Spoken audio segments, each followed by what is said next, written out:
सद्गुरु साईनाथ महाराज की, श्री सच्चिदानंद सद्गुरु भरद्वाज महाराज की, अनंतार्य तनुजातं साईनाथ समप्रभं भरद्वाजमहं वन्दे सर्वशिष्यफलप्रदम्। अनन्तार्य तनुजातं साईनाथ समप्रभं भरद्वाजमहं वन्दे सर्वशिष्यफलप्रदम्।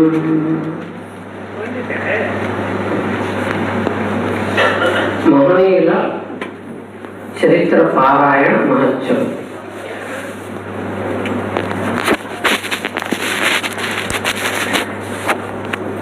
మాస్టర్ గారు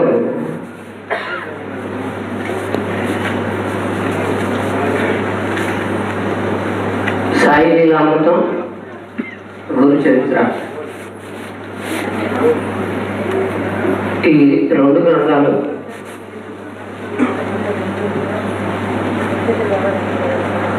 బాబాని ఆశ్రయించిన వాళ్ళకి రెండు కళ్ళ వంటివని చెప్పాయి.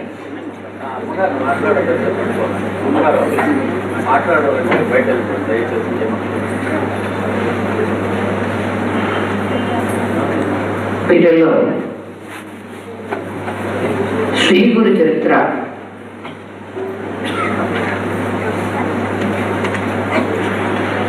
నామధారకుడు సిద్ధయోగి సంవాదం, ఈ గ్రంథం అంతా అది మనందరికీ తెలిసిన విషయం. మొట్టమొదట నామధారకుడు ఆయనకున్న ఇబ్బందుల వల్ల కాంగాపూర్ బయలుదేరడం. కాంగాపూర్లో మనకేదన్నా కోపం వచ్చినప్పుడు మనం ఆశ్రయించిన గురువు మీద ఎట్లా మనసులో బాధంతా వ్యక్తం చేసుకుంటూ అడుగుతామో అట్లా ఆయన అడిగేశాడు. అక్కడ నీ సొత్తు ఏం లాక్కున్నాను అని చెప్పి అట్లా అడుగుతూ ఉంటే ఆయన సిద్ధుడి రూపంలో దర్శనం ఇవ్వడం, దాని తర్వాత గ్రాడ్యువల్గా భౌతికంగా దర్శనం ఇవ్వడం, గాంగాపూర్లో సంగమం దగ్గర శ్రీగురుడి గురించి చెప్తూ వింటూ ఉంటాడు. దీని మాస్టర్ గారు సాయి లీలామృతంలో సిద్ధుడే శ్రీగురుడు అని రాస్తాడు. సిద్ధయోగే శ్రీగురుడు అని చెప్పారు. అంటే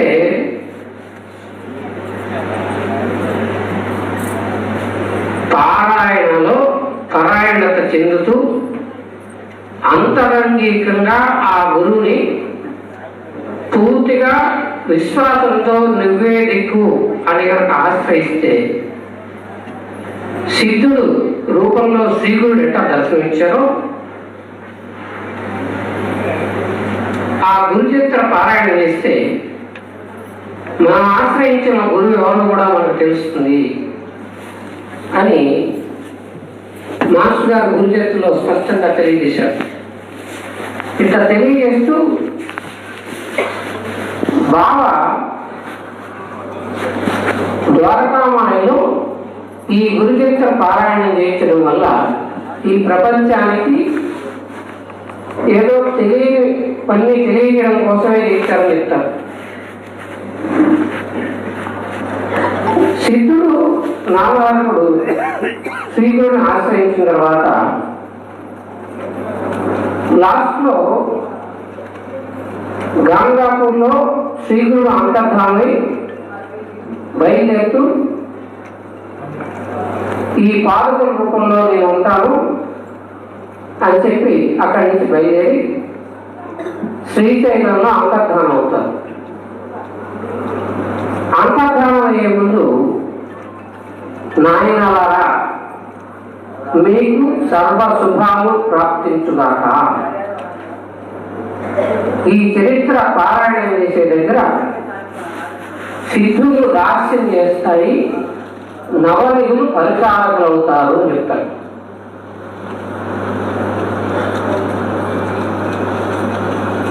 ఇప్పుడున్న ఈ కలికాలానికి ఎక్కిరాల వంశంలో మన కోసం దత్తాత్రేయ స్వామి మాస్టర్ గారి రూపంలో బాబా దగ్గరికి వచ్చి ఈ దత్త సాంప్రదాయాన్ని పునఃప్రతిష్ఠ చేస్తున్నారు. ఎందుకంటే బాబా గురించి మాస్టర్ గారు చెప్తూ సగుణ రూపంలో ద్వారకామాయిలో ఉంటారట, నిర్గుణ నిరాకారంగా సృష్టిలో ఎక్కడ ఏం జరిగేది ఆయన అక్కడ కూర్చొని మాట్లాడుతూ చెబుతూ ఉంటాడట. ఎప్పుడు బాగా భౌతికంగా ఉన్నప్పుడు సంగతి మాస్టర్ గారు చెప్పారు. మనకి మాస్టర్ గారు ఇచ్చిన ఈ 2 కళ్ళు ఉన్నాయి, 2 గ్రంథాలు, అవి సగుణ రూపాయలు మాస్టర్ గారు చెప్పారు. అంటే గురు చరిత్ర సాయి అమృతాలు మనం కొనుక్కున్న 65 రూపాయలు పెట్టుకున్న కొన్న గ్రంథాలు మటుకు కాదు.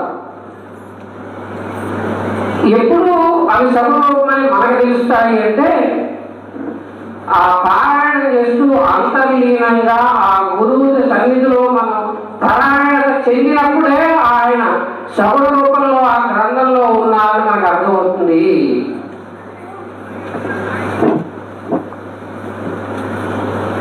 ఎందుకంటే మొదట్లో పారాయణ చేసేటప్పుడు అంతా పారాయణ వెళ్తాం. కొత్తగా పెళ్ళిన వాళ్ళు ఎట్లయితే టైంకి ఇంటికి పోతారో మనం కూడా పారాయణ చేసేటప్పుడు జాగ్రత్తగా చేస్తాం. కొద్దిగా అనుభవాలు కలిగి విశ్వాసం కలిగి మనకున్న ఇబ్బందులన్నీ తీయడం మొదలుపెట్టేటప్పటికి గ్రాడ్యువల్గా మనమే పారాయణం సరిగ్గా చేయడం వదిలేస్తాం. అంటే పారాయణత లేకుండా చేయడం మనమే చేసుకుంటాం. మళ్ళా ఇబ్బందులు స్టార్ట్ అయినప్పుడు మళ్ళా స్టార్ట్ చేస్తాం. ఇది నాకే కాదు, అందరికీ జరుగుతున్నదే. కానీ మాస్టర్ గారు సిద్ధుడు నామధారకుడు సిద్ధుడిని ఆశ్రయించి చివరికి ఏమైనారు, ఆ సిద్ధుడు ఏ స్థితిలో ఉన్నారో ఆ స్థితిని పొందారు. పొందిన తర్వాత శ్రీ మొదటేమో ఇష్టం వచ్చినట్టుగా కోపపడతాడు, ఆఖరిలో ఆ స్థితిని పొంది సమాన స్థితిలో అట్లే కూర్చొని పోతాడు. అప్పుడు లేపి అడుగు, అయ్యా నువ్వు ఇట్లా ఉండకూడదు అని చెప్పి ఆయన అంటాడు, నీకు ఎక్కడని నీకు నమస్కారం చేసేది అని చెప్పి మనం మామూలుగా మనం కూడా పూజ చేస్తుంటాం. మాస్టర్ గారు అంటాడు, రే మనం చేసే పూజలు పిల్లకాయల గుడ్లు ఆడుతాం అంటాడు. ఎందుకంటే పిల్లకాయల గుడ్లాటని ఎందుకు అంటున్నా అంటే మాస్టర్ గారి స్పీచ్లో స్పష్టంగా అంటాడు, ఆవాహయామి ఆవాహయామి సద్భక్త్యానందం మహాపతిం అని ఏవే దొడ్డిపోయి అంటారు. ఎందుకంటే మాస్టర్ గారు స్పష్టంగా అని చెప్పడానికి కారణం ఏంటంటే ఎవరిని ఆహ్వానించావు అంటాడు. నువ్వు ఎవరిని ఆహ్వానించావు, ఎవరిని పిలుస్తున్నావు? అందుకని అంతరంగికంగా మనం శుద్ధం అవడానికే మనం చేసే పూజ కానీ పారాయణం కానీ సత్సంగం కానీ. అది మాస్టర్ గారు ఏర్పరిచిన మార్గం జాగ్రత్తగా కనుక ఎవరికి వాళ్ళని కనుక అంతరంగికంగా కనుక అలవాటు చేసుకుంటే సిద్ధుడు రామగారు కూడా ఆశ్రయించి ఏ స్థితినైతే పొందారో మన గోల్ అదిగా ఉండాలా. అంటే మామూలుగా ఏమనుకుంటాము, మనం అది అయ్యేదా చచ్చేదా అనుకుంటాం. ఎందుకంటే మనకు ఎప్పుడు మన చుట్టూ ఉన్న పరిస్థితులు మన పరిస్థితులే మనకు గుర్తొస్తుంటాయి. కానీ పారాయణం చేసే కొద్దీ ఇవన్నీ వెళ్ళిపోయి స్పష్టంగా ఎట్లా తయారవుతారంటే అంతరంగికంగా శుద్ధమై ఆ గురువు యొక్క ప్రతిరూపంగా మారుతారు. ఆ మారడానికే ఈ 2 గ్రంథాలు మన జీవితంలో ఉపయోగపెట్టుకొని అట్లా జాగ్రత్తగా అవ్వాలని దీనికి మాస్టర్ సాయినాథులు చెప్తారు. బాబా చెప్పాడని చెప్పి సాయినాథుడు సూక్తుల్లో 24వ అధ్యాయంలో రాస్తారు. నన్ను గురించే మాట్లాడుతూ నన్ను గురించే వింటూ నా లీలను గానం చేసిన వాళ్ళు నేనుగా మారిపోతారు అని చెప్పాడు. అంటే నన్ను గురించే మాట్లాడుతూ నన్ను గురించే వింటూ నా లీలను గానం చేసిన వాళ్ళు ఎవరిగా మారిపోతారట? నేరుగా మారిపోతారంటే బాబాగా కాదు, అంతా ఉన్న చైతన్యంగా మారడమే మాస్టర్ చదువుతారు. అంటే మనం ఏమనుకుంటాము, అసలు మనం ఉండలేమో అని భయపడతాం. వచ్చింది సాధన ఆ నేరుగా మారిపోతామంటే మనము మన పేరు మన శరీరం ఇదంతా ఎక్కడికి పోతుందో అని భయపడతాం. కానీ మాస్టర్ గారు చెప్పింది ఉదయ ప్రార్థనలో స్పష్టంగా దీని లింకు మాస్టర్ గారు ఉదయ ప్రార్థన రాశారు. నేను అను చైతన్యమే మరణానంతరము నిలిచి ఉందని తెలియవచ్చు కాక అని చెప్పారు. ఇక్కడేమో బాబా సూక్తులేమో నన్ను గురించే మాట్లాడుతూ నన్ను గురించే వింటూ నా లీలలో గానం చేసిన వాళ్ళు నేరుగా మారిపోతారు, వాళ్ళ కర్మ నశిస్తుంది అని చెప్పారు. ఉదయ ప్రాంతంలో ఏమో నేనుగా నాలో నేనుగా ఎల్లప్పుడూ నీవే పలుకుతుండు అని నాలో నా గుర్తులు మేల్కొల్పవే సాయినాథ అని చెప్పారు. ఇక్కడ మళ్ళా గ్రాడ్యుయేట్గా తీసుకుపోయి మాస్టర్ గారు ఏం చెప్తారు, అంతా నేరుగా చెప్పేస్తారు. మళ్ళా ఆ నేను ఏంటట, అందరిలో నేరుగా ఏదైతే పరబ్రహ్మ స్వరూపంగా ఉందో అది అసలైన నేనురా. అందరిలో ఉండే సాయినాథుడు ఆ నేనుగానే ఉన్నాడు. అంతర్లో ఉండే ఆ పరబ్రహ్మ స్వరూపంగా ఆ సృష్టి మొత్తాన్ని చూస్తూ నేరుగా మారిపోవడం వేరే పారాయణం అని చెప్తాను మాస్టర్.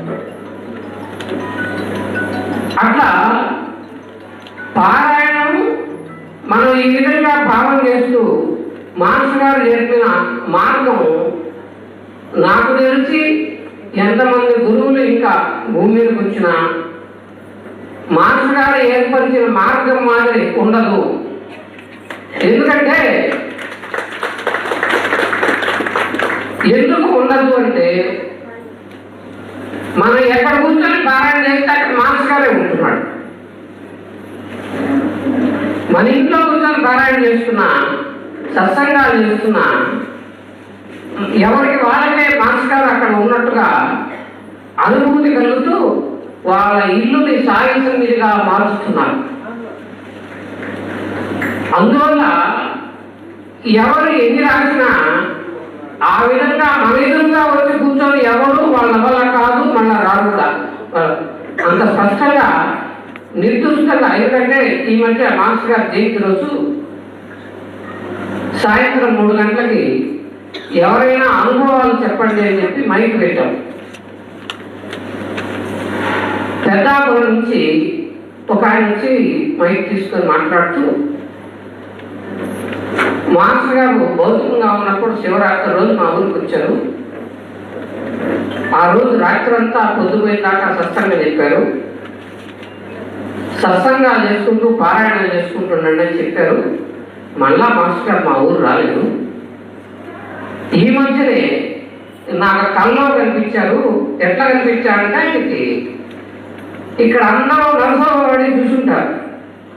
నరసోవాడిలో శ్రీగురుడి పాదుగల కింద మాస్టర్ గారు లుంగి కట్టుకొని పడుకొని ఈయన పక్క నుంచి నవ్వుతున్నట్ట. ఇప్పుడు మాస్టర్ గారు ఎవరంటారు? నృసింహ సరస్వతి స్వామి. గురుచరిత్ర పారాయణ చేస్తే ఏమవుతారట?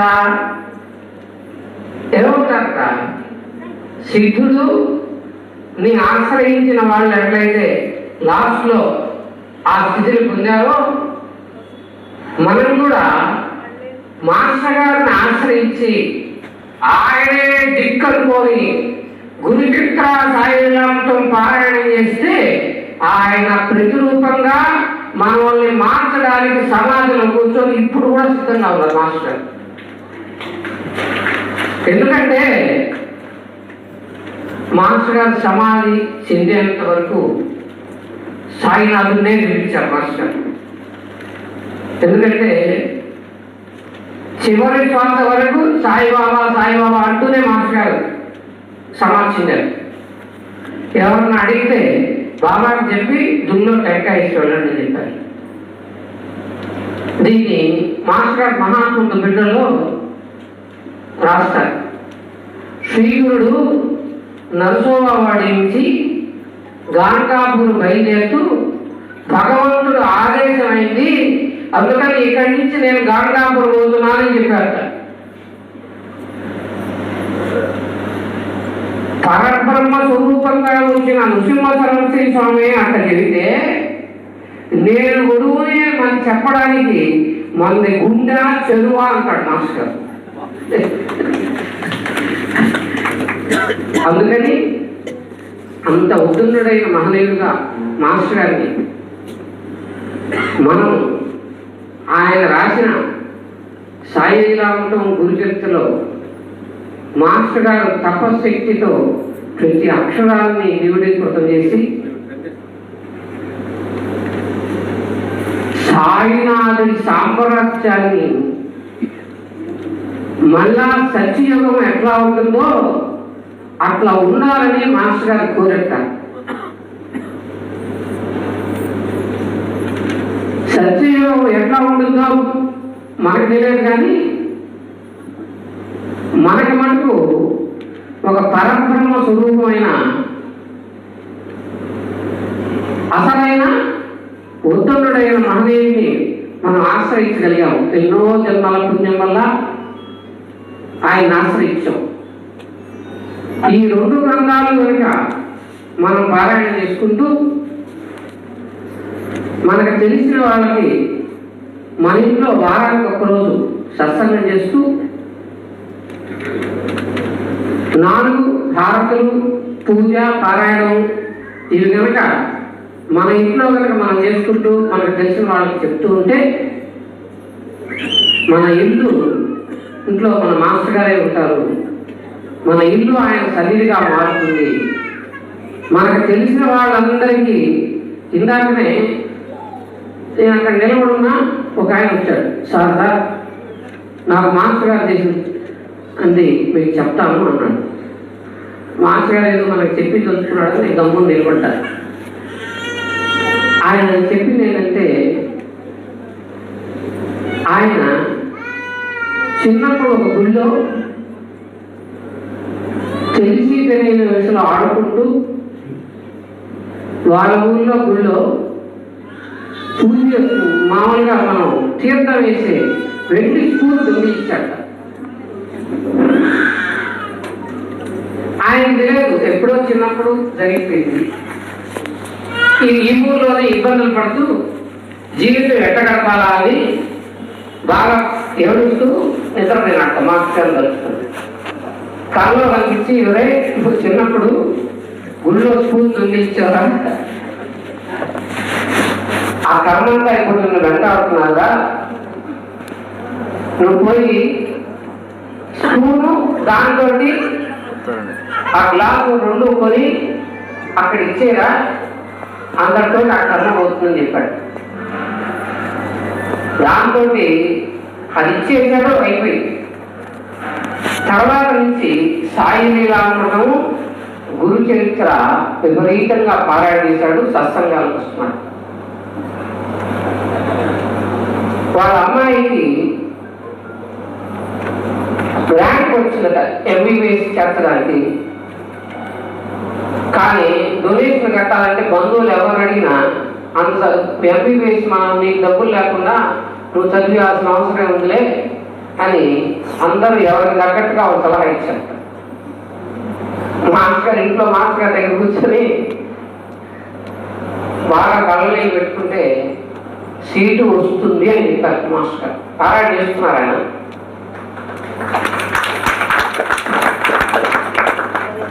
మొదటి కౌన్సిలింగ్ అయిపోయింది, రెండవ కౌన్సిలింగ్ అయిపోయింది, ఇంకా మూడవ కౌన్సిలింగ్ ఒకటే ఉంది. రేపు కౌన్సిలింగ్ వెళ్దామని వాళ్ళ పాపం తీసుకొని వెళ్ళాక తెల్లవారు అక్కడ కూర్చోంటే కౌన్సిలింగ్ హాల్లో ఏ పక్క చూసినా మాస్టర్ గారు బాబాగా కనపడుతున్నారు. ఫ్రీ సీట్ వచ్చింది అక్కడ పిలిచిస్తే.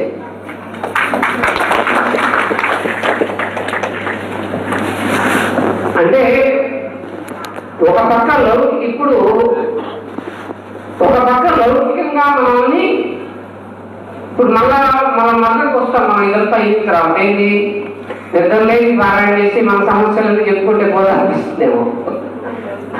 కానీ గోల్ మటుకు అది ఉండకూడదండి మాస్టర్ గారు దయ వల్ల. ఎందుకంటే మన గోల్ ఏముండాలా, ఉదయ ప్రార్థనలో ఏదైతే ఉందో అదే ఉండాలి. ఉదయ ప్రార్థన ఇంకా బాగా భావం చేస్తే మరణానంతరము నిలిచి ఉందని తెలియవచ్చు కాక అని చెప్తారు మాస్టర్ గారు. మరణానంతరం ఏం నిలిచింది, ఏముంది మరణానంతరం? మన పెద్దవాళ్ళందరూ ఎక్కడికి పోయినారు?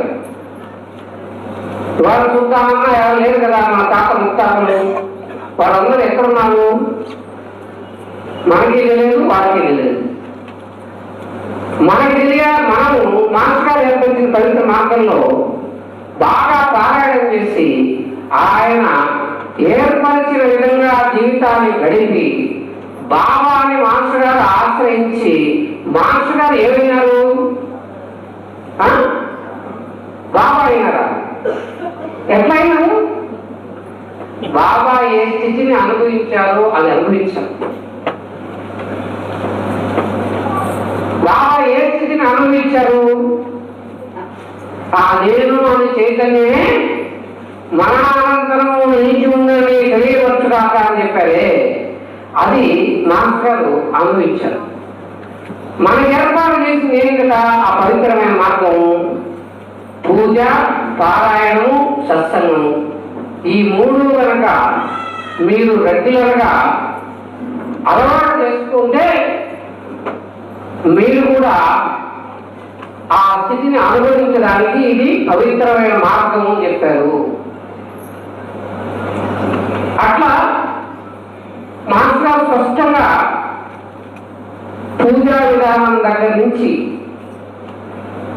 ప్రతి చిన్నది మాస్టర్ గారు ఏర్పాటు చేసిన కనుక మనం అలవాటు చేసుకుంటే ఏమవుతామట, అంతరంగికంగా శుద్ధం అవుతాము.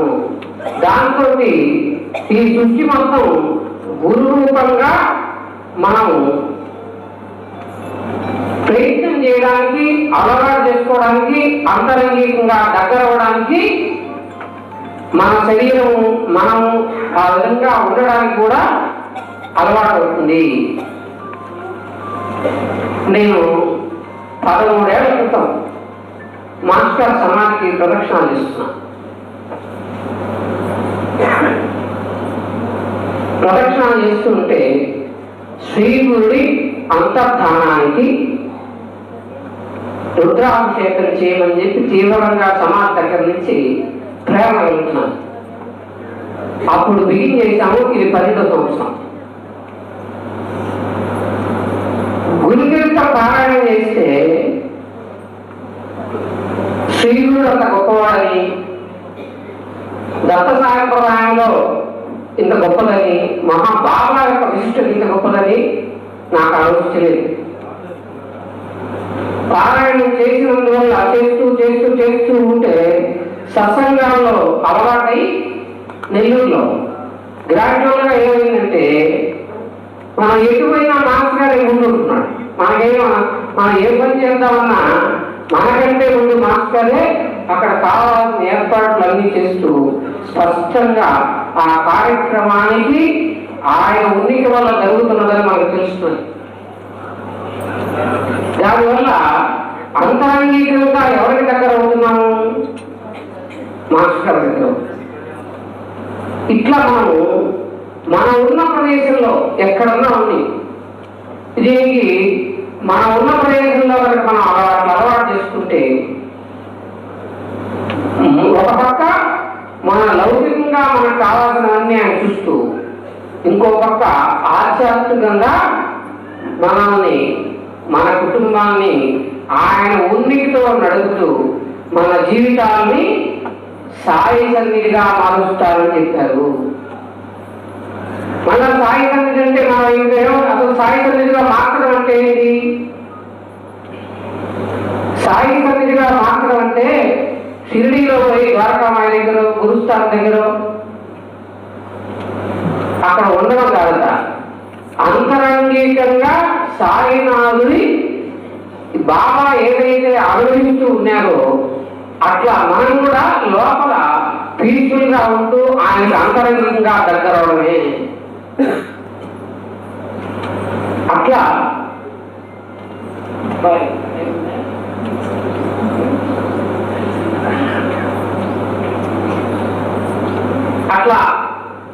అంతరంగికంగా దగ్గరవుతూ మాస్టర్ గారు చూపిన మార్గాన్ని కృతజ్ఞత కలిగిన జీవితంగా గడుపుతూ ఇందాక మేడం స్వతంత్ర భారత మేడం గారు చెప్పారు. ఎందుకంటే వాళ్ళందరూ ద్వారకామాయిలో బాబా ఏం చెప్పాడు, ఒరే మనందరం ఒక వీధిలో ఉండేవాళ్ళంగా, అందువల్ల అందరం ఇక్కడ చేరామని చెప్పారు. స్వతంత్ర భారత మేడం వాళ్ళందరూ ఒక వీధిలో ఉండేవాళ్ళు మాస్టర్ తోటి. ఎందుకంటే నేను మాస్టర్ గారిని చూడలేదమ్మా, వాళ్ళందరూ చూసిన వాళ్ళు. అందుకని వాళ్ళందరూ ఒక వీధిలో ఉన్నారు. మళ్ళా మాస్టర్ తోటి అందరూ వచ్చారు. మా చూడకుండా మేమందరం ఒక మాస్టర్ దూరంగా ఉన్నాము, సమాధి దగ్గరికి వచ్చాం. అందుకని మాస్టర్ గారి సమాధి పిలిస్తే పలుకుతుందమ్మా.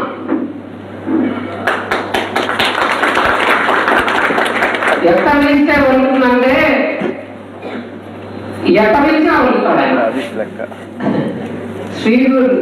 శ్రీగుడి దగ్గర కానీ దత్త సాంప్రదాయంలో మహనీయుల దగ్గర ఎట్లయితే లీలలు జరుగుతున్నాయో అట్లా రోజు గురుచరిత్రలు రాస్తాడే. ఆకాశంలో నక్షత్రాలను, భూమి నక్షత్రాలను, సముద్రంలో నీటి బిందులను లెక్క పెట్టవచ్చునేమో కానీ ఆ భగవంతుని కళ్యాణ గుణాలను లెక్కించలేమో రాస్తారు మాస్టరే. ఆ భగవంతుడే మాస్టర్. ఆ కళ్యాణ గుణాలు ఉన్నాయనే సమాధిలో ఉన్నాడు. ఆయన ప్రతి క్షణం అక్కడ వెళ్ళిన వాళ్ళని లీలలతో ముంచి వేస్తూ వాళ్ళని కాపాడుతూనే ఉన్నాడు. అందుకని కృతజ్ఞతగా ఏం చేయాలంటే మనకు తెలిసిన వాళ్ళందరినీ మాస్టర్ గారి సమాధి దగ్గర పంపించాలి. నాకు తెలిసినంత ఎందుకంటే పంపించాలంటే మాస్టర్ గారు ఏం చేశారు, అందరినీ షిరిడి పంపించారు. ఇప్పుడు షిరిడి ఖాళీ లేదు, దర్శనానికి కూడా ఇబ్బంది. మాస్టర్ గారు లాస్ట్ లో సత్సంగం ఖమ్మపాలెంలో 1 వీక్ లో ఆయన సమాచారించే ముందు మాస్టర్ గారు చెప్తారు, ఇది మీ పూర్వపుణ్యం బాగుంది, ఊర్లో ఉన్నారు. సాయినాథుడు ఇక్కడ నిత్య సత్యుడై ఉన్నాడు, మీ కోరికలు తీర్చడానికి చెప్తారు మాస్టర్ గారు. అంటే నేను ఇక్కడ ఉంటాను, మీ కోరికలు తీర్చడానికి చెప్పకుండా సాయినాథుడు ఇక్కడ నిత్య సత్యుడై ఉన్నాడు, మీ కోరికలు తీర్చడానికి అని చెప్పాడు. అందుకని కృతజ్ఞతగా మనము ఆ సాయి నామకం గురు చరిత్ర మనం చదువుతూ మనకు తెలిసిన వాళ్ళందరితో కలిసి దర్శనం చేస్తూ వాళ్ళకి ఏ చిన్న కష్టం వచ్చినా దయచేసి చెప్తున్నాం. ఎందుకంటే మాస్టర్ గారి మాదిరి స్థితి మనం ఎవ్వరూ పొందల, 100% పొందల. ఎవరన్నా పొందుంటే చెప్పండి, నేను ఎప్పుడే బాగా పురస్కారం చేస్తాను. పొందలేదు కాబట్టి అందుకు కృతజ్ఞతగా ఏం చెప్పాలా? మనం ఆశ్రయించిన గురువుని ఆశ్రయించమని చెప్పాలి. మాస్టర్ గారు ఎక్కడైతే షిరిడి వెళ్ళమని చెప్పారో మనం కూడా మనకు తెలిసిన వాళ్ళందరినీ మాస్టర్ గారు సమాధి దగ్గరికి వెళ్ళమని చెప్పాలా? ఆయన ఖచ్చితంగా అవతరిస్తాడండి. కావాలంటే మనం ఎక్కడైనా ఒక స్థలం కలిసి రిజిస్ట్రేషన్ చేస్తే ఎట్లా ఎంత గ్యారెంటీ ఉంటుందో అంత 100 మంది గ్యారెంటీగా ఉంటుంది. చెప్పినప్పుడు ఒకటి మాట్లాడారు, వాడు చెప్పి ఇంటికి వచ్చినోడికే బలైపోతుందండి. అందుకని మనం కృతజ్ఞతగా మాస్టర్ గారికి పారాయణం చేసుకుంటూ ఆయన తపశక్తితో మన కుటుంబాలని మనం కాపాడుతూ ఆయన అందరికీ ఇంకా దగ్గరవుతూ కృతజ్ఞతగా మాస్టర్ గారి సమాధి దగ్గరికి మనకు తెలిసిన వాళ్ళందరినీ తీసుకువెళ్ళి ఆయన దయతో అందరి కుటుంబాలను చల్లగా ఉండేటట్టుగా చూసే విధంగా ఆయన ప్రార్థిస్తూ నాకు ఈ అవకాశం ఇచ్చినందుకు శ్రీ భరద్వాజ్ మాస్టర్ గారి కృతజ్ఞత తెలుపుతూ, ఎందుకంటే నేను ఎప్పుడు ఏది ప్రిపేర్ కాదు, అయ్యవారి దగ్గర నుంచి పాదాలకు నమస్కారం తీసుకొచ్చి చూడతా, అది నా అలవాటు. తప్పు ఏమైనా ఉంటే నాది, ఏదైనా మంచి వచ్చుంటే అయ్యవారి దయ. శ్రీ సచ్చిదానంద సద్గురు సాయినాథ్ మహారాజ్